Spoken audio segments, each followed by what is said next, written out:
यो जीव एसियाली सामान्य तोड एसियन कमन टोड हो, जसको वैज्ञानिक नाम डुटाफाइनस मेलानोस्टिक्टस हो।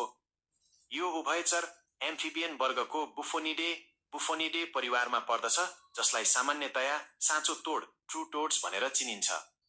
यसको छाला बाक्लो, सुक्खा र खस्रो हुन्छ, जसमा धेरै मुसा, वर्ड्स र काला थोप्लाहरू हुन्छन्।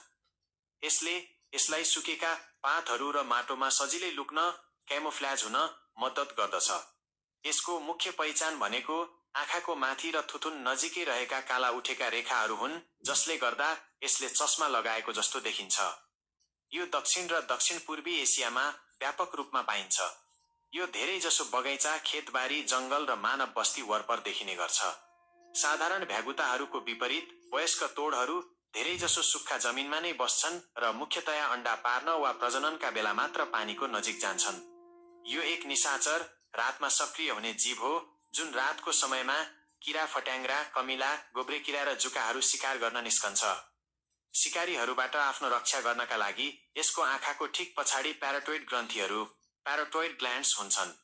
खतरा महसुस हुँदा यी ग्रन्थीहरूले हल्का विषालु पदार्थ बिफोटक्सिन उत्पादन गर्छन्, जसले गर्दा कुकुर वा चराहरूले यसलाई खान सक्दैनन्।